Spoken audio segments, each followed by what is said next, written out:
Now, here's an interesting question. What would happen if the United States of America, hypothetically speaking, joined with its southern neighbors, Mexico?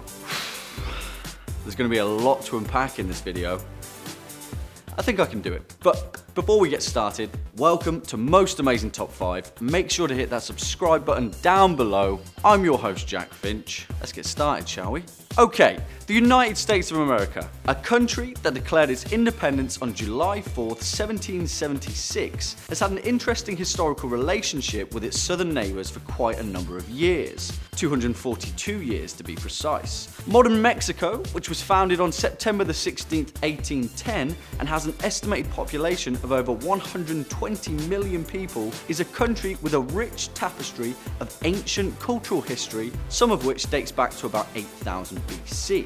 Mexico is identified as one of the 7 cradles of civilization and was home to many ancient societies such as the Maya, the Aztec, and the Olmec. So, what would happen if things got a little bit weird and somehow America joined Mexico? Now, I know, with the current state of geopolitics, this happening would be borderline impossible. But we can always imagine. And who knows, maybe it's even already happened in some alternate reality. Probably. So first up, what would the Mexican-American flag look like? We're all familiar with the iconic Star-Spangled Banner, 50 stars and 13 stripes, but under a Mexican governance, what would have changed? The national colors of Mexico are green, white and red. Not at all a far cry from the USA's red, white and blue. And to be honest, they'd switch pretty seamlessly into the US flag, just, change the blue for green. But I don't know, that's pretty boring, so let's switch it up a bit. You know what both national flags kind of have in common?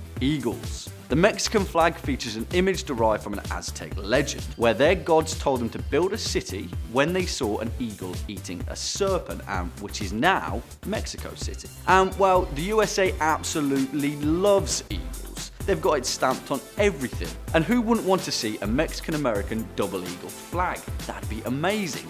They'd be facing off, one bald eagle with its talons outstretched, and one golden eagle with a serpent in its mouth. Now that's a flag. Coming in with our second point, we have to talk about the FBI. The Federal Bureau of Investigation was founded on July 26, 1908, and is the USA's primary federal law enforcement agency. Since its creation, the FBI has been incredibly effective at taking down major criminal organizations on America's own turf. In the 1930s, it was the likes of John Dillinger and Babyface Nelson, gunslingers who rampaged their way across the country.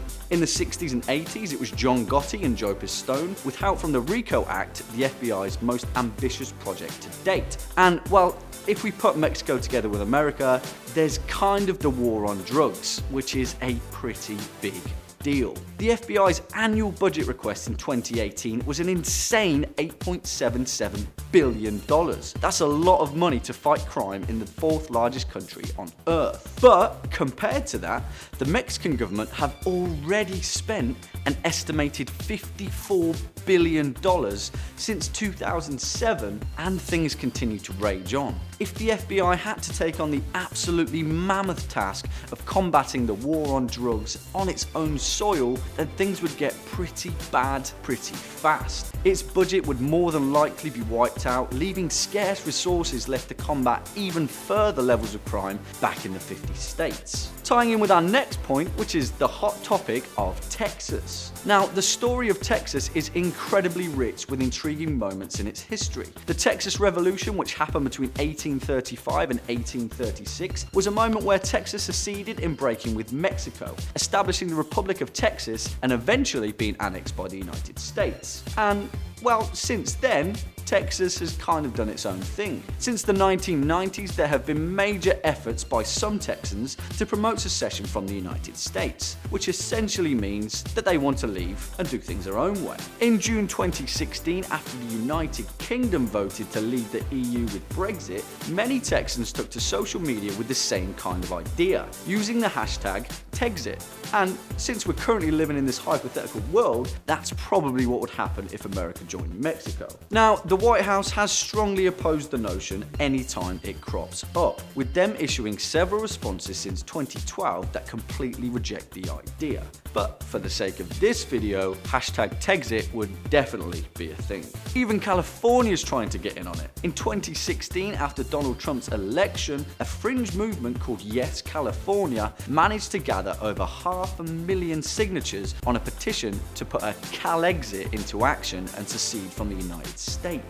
Jeez, everyone's doing it. But as we're tying this fun little roller coaster up, we've got to turn things a little serious. Both Mexico and the United States are built on incredibly strong constitutions that paved the way for their nations to step into the modern world as a free, decent, and innovative society. These constitutions are the cornerstones of both the Mexican and American ways of life, and are an important highlight of why something like this would just never happen. They're even incredibly similar and share a majority of key features: a federalist system, a Supreme Court, separation of church and state.